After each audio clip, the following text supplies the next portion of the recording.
From the Detroit Free Press, I'm Robin Chan with today's Voice Briefing. It's Friday, January 12th, 2024. For the Detroit Free Press Autos team, I'm Jamie Leroux.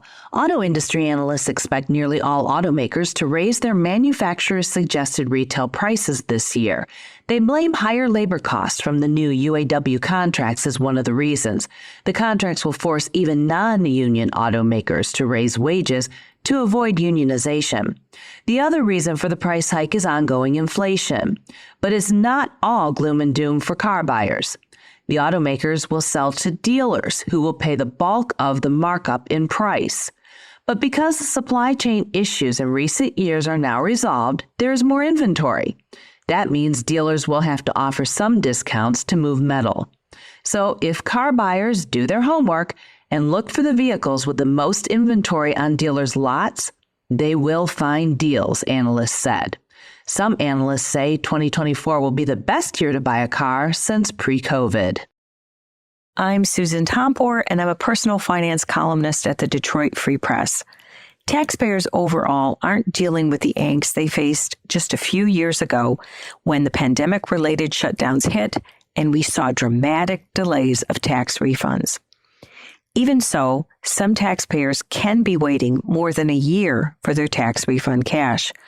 Nearly 500,000 people who had cases pending late last year with the IRS's Identity Theft Unit found themselves waiting an average of 19 months for the IRS to resolve their problems, according to the latest report to Congress by the National Taxpayer Advocate. Many working families with low-wage jobs waited for months on end for a key tax credit to arrive. That credit is designed to help those who are financially struggling. No one wants to wait that long. The Advocate's report highlights the IRS's challenges that still continue to frustrate taxpayers, as well as operational issues at the agency. Another big concern involves IRS's delays in processing amended returns and dealing with taxpayer correspondence to resolve issues.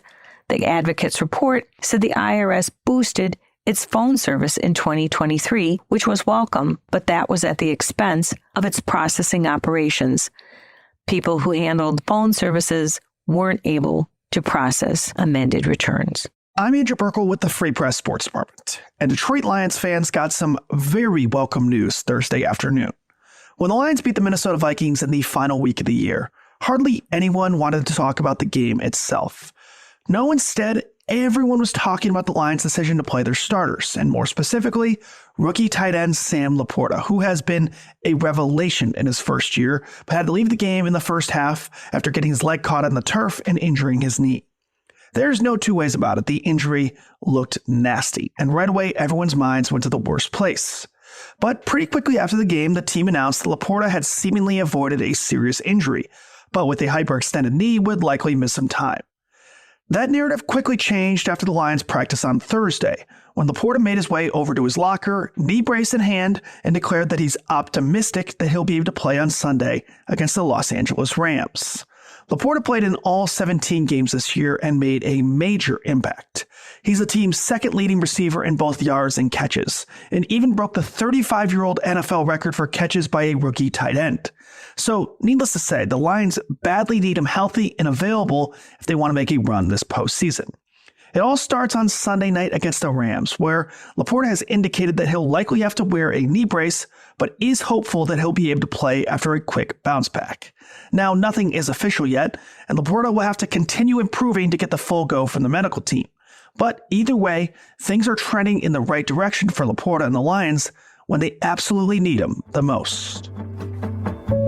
Find more from the Detroit Free Press on Freep.com. That's FREEP.com. Thanks for listening. Have a great weekend, and you'll hear more from us Monday.